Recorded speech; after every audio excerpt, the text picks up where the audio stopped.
Chào các bạn, mình là Giàng Xeo Quáng. Hôm nay thì mình sẽ làm clip này hướng dẫn cho các bạn mới bán hàng online.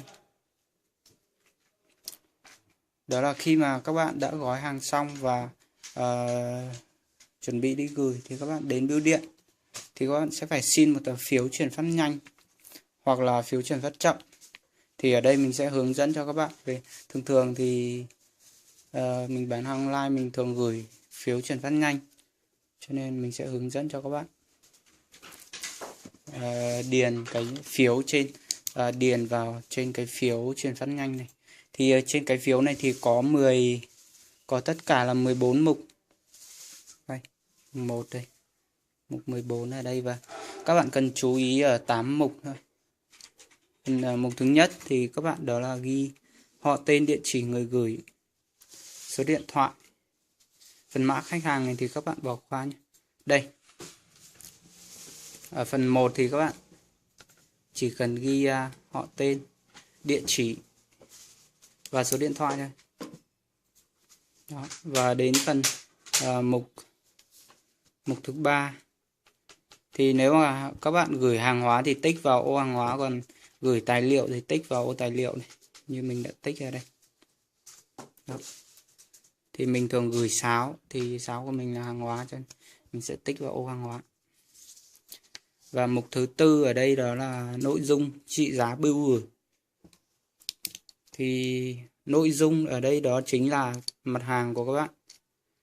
Các bạn đang kinh doanh mặt hàng gì thì các bạn sẽ điền vào đây.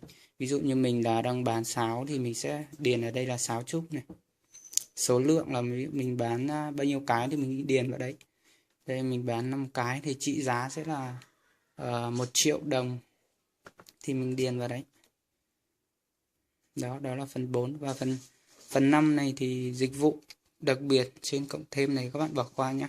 Cái này không cần phải ghi. Và phần thứ 6 đó là chỉ dẫn của người gửi khi không phát được bưu gửi. Cái này rất là quan trọng và các bạn cần phải chú ý, nhớ là phải điền vào cái này.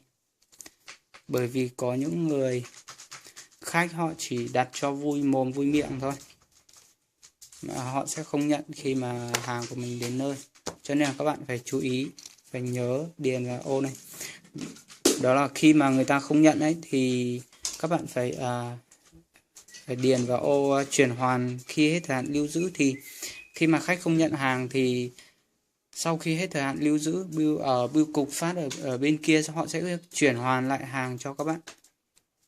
Và khoảng mình ở đây thì mình cũng có bán và cũng có một vài lần là họ không nhận hàng, khách không nhận hàng, khách của mình ấy không nhận hàng và cũng chuyển hoàn về thì tầm khoảng 1 tuần là mình nhận được.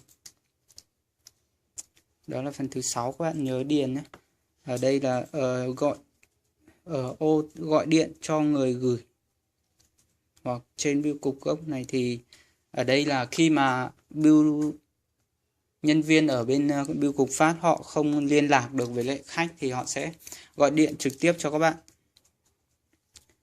Và ở mục 7 này thì các bạn không cần thấy.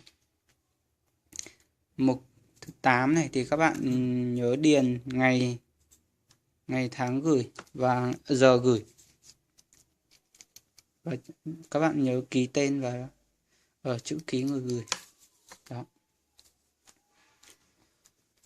Sang bên này là họ, tên, địa chỉ của người nhận thì các bạn nhớ ghi vào nhé. Đây. Họ, tên, địa chỉ người nhận đây.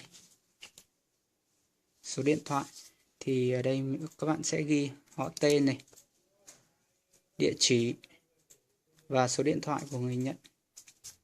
Đó, ở phần mục thứ 9 này thì các bạn bỏ qua. Đến mục thứ 11 này thì ở đây là nếu mà các bạn ship COD và thu hộ thì các bạn sẽ ghi số tiền thu hộ, tổng số tiền thu hộ ở đây. Đó. Là bao nhiêu tiền thì các bạn sẽ ghi vào đây nhé. Rồi các bạn chỉ cần trên cái này thì các bạn chỉ cần chú ý ở 8 mục này thôi.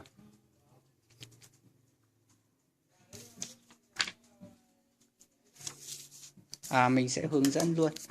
Đó là ở sau khi nếu mà các bạn ship COD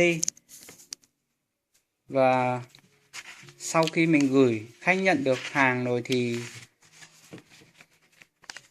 các bạn sẽ cầm trên cái phiếu này, nó có 3 tờ nhé. Thì lúc mình đi gửi thì bưu điện sẽ giữ lại một tờ này, kẹp tờ này theo cái hàng mà các bạn gửi đi, và tờ này thì sẽ do các bạn giữ. Và sau khi khách nhận được hàng tầm khoảng 1-2 ngày thì các bạn sẽ cầm tờ này đi lấy tiền. Và ở đây sẽ có cái mã để các bạn tra xem là khách đã nhận được hàng hay chưa. Thì các bạn vào EMS này, lên Google gõ EMS và các bạn sẽ tra cái mã đây, EQ đây, EQ12473195 VN. Các bạn viết liền không cách nhé, tất cả.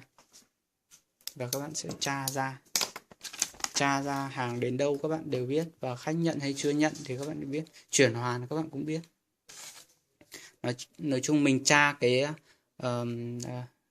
mã này thì họ sẽ hiển thị đầy đủ về thông tin chi tiết về cái mặt hàng của mình.